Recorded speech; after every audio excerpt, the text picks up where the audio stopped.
Hello అండి, అందరికీ నమస్తే. ఎంతో బిజీగా డిఎస్సికి ప్రిపేర్ అవుతున్న అందరికీ హాయ్ అండి. ఈరోజు నా టాపిక్ వచ్చేసరికి విద్యా దృక్పథాల్లో పర్స్పెక్టివ్స్ ఇన్ ఎడ్యుకేషన్కి సంబంధించి కొన్ని ఇంపార్టెంట్ బిట్స్ని మీతో డిస్కస్ చేస్తాను. సో అందరు ఈ వీడియోని స్కిప్ చేయకుండా చివరి వరకు చూడండి. మనం ఫస్ట్ బిట్లోనికి వెళ్తే విద్య అనే ధాతువుకు అర్థం అని అడుగుతున్నారు. సో ఆప్షన్స్ వచ్చేసరికి జ్ఞానం, విద్య, తెలుసుకొను, సత్యం. దీనికి ఆన్సర్ వచ్చేసరికి ఆప్షన్ నెంబర్ సి, తెలుసుకొను. విద్య అంటే తెలుసుకోవటం, చదువుకోవటం వల్ల మనం సొసైటీలో ఏం జరుగుతుంది, మన లైఫ్లో ఏం జరుగుతుంది, సో మనం ఎక్కువ తెలుసుకుంటూ ఉంటాం కాబట్టి సో విద్య అనే ధాతువుకు అర్థం వచ్చేసరికి తెలుసుకొను. నెక్స్ట్ బిట్ చూద్దాము. సత్యాన్వేషణ చేయునది విద్య అనేది అన్నారు. అంటే సత్యాన్వేషణ చేయునది విద్యని ఎవరు అన్నారు అని అడుగుతున్నారు. సో ఆప్షన్స్ వచ్చేసరికి సోక్రటీసు, బ్రోకలు, ప్లేటో, ఎమర్సన్. దీనికి ఆన్సర్ వచ్చేసరికి సోక్రటీస్ అండి. సత్యాన్వేషణ చేయునది విద్య అని సోక్రటీస్ అన్నారు. నెక్స్ట్ బిట్ చూద్దాము. అనే విద్యార్థి దశ కాలం అడుగుతున్నారు. సో ఆప్షన్స్ వచ్చేసరికి బౌద్ధ కాలం, వేదకాలం, ఇస్లాం కాలం, ఏది కాదు. సో పబ్బజ్జ అనేది వచ్చేసరికి ఆప్షన్ నెంబర్ ఏ, బౌద్ధ కాలానికి సంబంధించిందండి. సో నెక్స్ట్ లార్డ్ కర్జన్ భారతీయ విద్యా కమిషన్ను ఎప్పుడు స్థాపించారు అని అడుగుతున్నారు. సో ఆప్షన్స్ వచ్చేసరికి 1901, 1902, 1903, 1904 అండి. సో దీనికి ఆన్సర్ వచ్చేసరికి ఆప్షన్ నెంబర్ బి, 1902. బిట్ చూద్దాము. ఇస్లాం కాలంలో ప్రాథమిక విద్యా కేంద్రాలను డాష్ అని పిలిచేవాళ్ళు అని అడుగుతున్నారు. సో ఆప్షన్స్ వచ్చేసరికి పబ్బజ్జ, బిస్మిల్లా, మగ్దాబు, మదరసా అండి. సో దీనికి ఆన్సర్ వచ్చేసరికి ఆప్షన్ నెంబర్ సి, మగ్దాబు అనేది ఇస్లాం కాలంలో ప్రాథమిక విద్యా కేంద్రాలను మగ్దాబ్ అని పిలుస్తారండి. ఆప్షన్ నెంబర్ సి దీనికి ఆన్సర్. ఇందాక పబ్బజ్జ వచ్చేసరికి ఏ కాలం, బౌద్ధ కాలం. ఇలా గుర్తుపెట్టుకుంటే వచ్చేసరికి గురుకుల విద్య డాష్ కాలం నాటిదే అని అడుగుతున్నారు. సో బౌద్ధ కాలం, వేదకాలం, ఇస్లాం కాలం, ఏది కాదు అండి. సో దీనికి ఆన్సర్ వచ్చేసరికి గురుకుల విద్య వేదకాలానికి సంబంధించింది. ఆ ఆన్సర్ వచ్చేసరికి ఆప్షన్ నెంబర్ బి అండి. నెక్స్ట్ బిట్స్ చూద్దాము. ఉడ్స్ డిస్పాచ్ ప్రవేశపెట్టిన సంవత్సరం అని అడుగుతున్నారు.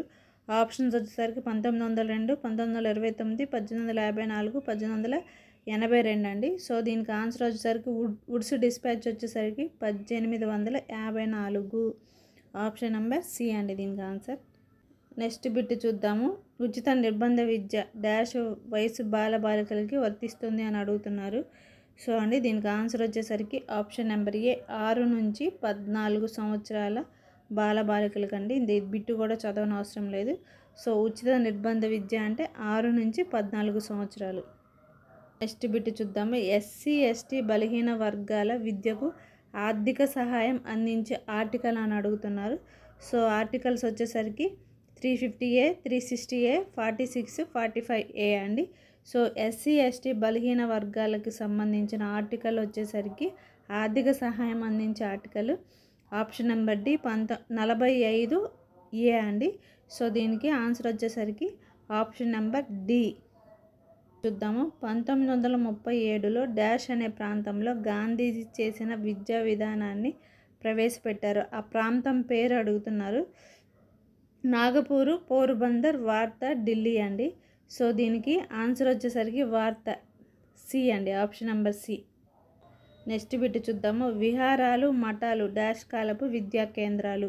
సో ఆప్షన్స్ వచ్చేసరికి ఆధునిక, ఇస్లాం, వేదకాలం, బౌద్ధ కాలం అండి. సో దీనికి ఆన్సర్ వచ్చేసరికి ఆప్షన్ నెంబర్ డి, బౌద్ధ కాలం ఆన్సర్. విహారాలు, మఠాలు డాష్ కాలపు విద్యా కేంద్రాలు అంటే బౌద్ధ కాలం. నెక్స్ట్ బిట్ చూద్దాము. ఈస్ట్ ఇండియా కంపెనీ వారు విద్యా బాధ్యతను స్వీకరించినది అని అడుగుతున్నారు. ఆప్షన్స్ వచ్చేసరికి 1801, 1813, 1822, 1823 అండి. సో దీనికి ఆన్సర్ వచ్చేసరికి 1801.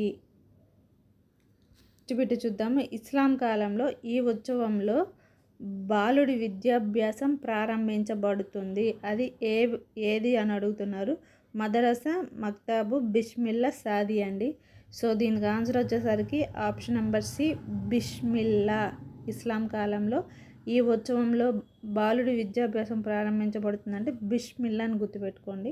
నెక్స్ట్ వీడియో చూద్దాము. రామ్మూర్తి సమీక్ష సంఘం ఏర్పాటు చేసిన సంవత్సరం అని అడుగుతున్నారు. ఆప్షన్స్ వచ్చేసరికి 1990, 1980, 1970, 1960 అండి. సో దీనికి ఆన్సర్ వచ్చేసరికి 1990. Option number A. వీటి చూద్దాము. 1982లో ఏర్పడిన విద్యా కమిషన్ అని అడుగుతున్నారు. Hunter dispatch, Hartog commission, Radhakrishna mission అండి. 1900 ఏర్పడిన కమిషన్ అంటే హంటర్ కమిషన్ గుర్తుపెట్టుకోండి. సో ఆప్షన్ నెంబర్ ఏ చూద్దాము. 1947లో మన దేశ అక్షరాస్యత శాతం అని అడుగుతున్నారండి. 1947 అంటే సో చాలా సంవత్సరాలు వచ్చింది. మనకి 2011లో మళ్ళీ జనాభా లెక్కలు చూసారు, ఇప్పటి వరకు చూడలేదు. సో ఇది చాలా లాంగ్ ఇయర్స్ కాబట్టి ఇందులో ఏది తక్కువ ఉంటే అదేనండి. సో 50%, 14%, 30%, 19%. సో 1947 అంటే 14% అని గుర్తుపెట్టుకోండి. అక్షరాస్యత శాతం 1947లో 14%. ఎడ్యుకేర్ అనే పదం ఏ భాషా పదం అని అడుగుతున్నారండి. లాటిన్, జర్మన్, ఫ్రెంచ్, ఆంగ్ల. సో దీనికి ఆన్సర్ వచ్చేసరికి ఆప్షన్ నెంబర్ ఏ అండి. లాటిన్. ఎడ్యుకేర్ అంటే లాటిన్ పదం అండి ఇది. So option number A. Next bit చూద్దాము. పరిమితార్థంలో విద్యకు పరిమితమైనది. పరిమితార్థంలో విద్యకు పరిమితమైనది. ఆప్షన్స్ వచ్చేసరికి HS, HX, 3R, S, 3XS అండి. సో దీనికి ఆన్సర్ వచ్చేసరికి ఆప్షన్ నెంబర్ 3 CRS అండి. నెక్స్ట్ బిట్ చూద్దాము. మనస్సును నియంత్రించడమే విద్య అన్నవాళ్ళు ఎవరు అని అడుగుతున్నారు. పెస్టాలజీ, ప్లేటో, డెక్టారు, ఎమర్సన్ అండి. సో మనస్సును నియంత్రించడమే విద్య అని ఎవరు అన్నారంటే ఎమర్సన్ అన్నాడండి. ఆప్షన్ నెంబర్ డి దీనికి ఆన్సర్. డూకో అంటే అర్థం ఏంటి అంటే డూకో పదానికి అర్థం ఏంటి అని అడుగుతున్నారు. సో ఆప్షన్స్ వచ్చేసరికి వృద్ధిలోకి తేవటం అండి. ఇక్కడ కొంచెం స్పెల్లింగ్ మిస్టేక్ పడింది. తెలుగు వృద్ధిలోకి తీసుకురావటం, అవగాహన, అన్వయం, పెరగటం అండి. సో దీనికి ఆన్సర్ వచ్చేసరికి ఆప్షన్ నెంబర్ ఏ వృద్ధిలోకి తేవటం. నెక్స్ట్ బిట్ చూద్దాము. మోక్ష సాధనయే విద్య అని ప్రబోధించేవి అని అడుగుతున్నారు. వేదాలు, ఉపనిషత్తులు, పురాణాలు ఏది కాదు అండి.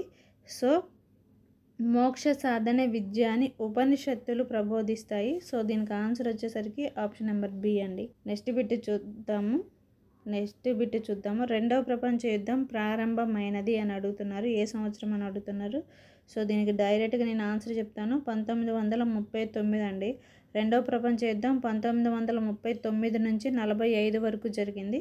సో ఇది బండ గుర్తు పెట్టుకోనండి. 1939. నెక్స్ట్ బిట్ చూద్దాము. విద్యలో సామాన్య పరిజ్ఞానాన్ని పొందేవాళ్ళు అని అడుగుతున్నారు. సో శూద్రులు, వైశ్యులు, బ్రాహ్మణులు, క్షత్రియులు. సో దీనికి ఆన్సర్ వచ్చేసరికి ఆప్షన్ నెంబర్ ఏ శూద్రులు. నెక్స్ట్ బిట్ చూద్దాము. బౌద్ధ హిందూ విద్యా విధానాల్లో ఏర్పడిన లోపాలను సవరణకు ఆవిర్భవించిన సిద్ధాంతం అని అడుగుతున్నారు. మోక్ష సాధన సిద్ధాంతం, కర్మ సిద్ధాంతం, కార్య సిద్ధాంతం, నైతిక సిద్ధాంతం అండి. సో దీనికి ఆన్సర్ వచ్చేసరికి నైతిక సిద్ధాంతం. ఆన్సర్ వచ్చేసరికి ఆప్షన్ నెంబర్ డి అండి. బిట్ చూద్దాము. జీవిలో దాగి ఉన్న దానిని వివర్తనం చేయునది విద్య అని అన్నది ఎవరు అని అడుగుతున్నారు. సో ఆప్షన్స్ వచ్చేసరికి మాంటిసోరీ, ప్రోబెల్, కొమనియస్, సోక్రటీస్ అండి. దీనికి ఆన్సర్ వచ్చేసరికి ఆప్షన్ నెంబర్ బి ప్రోబెల్. ఈ వీడియో ఇంతటితో అయిపోయిందండి. నెక్స్ట్ టాపిక్లో మళ్ళీ మీ ముందుకు వస్తాను. ఈ వీడియో మీకు నచ్చినట్లయితే షేర్ చేయండి, కామెంట్ చేయండి, కొత్తగా ఎవరైనా చూస్తుంటే సబ్స్క్రైబ్ చేసుకోండి. Thank you so much.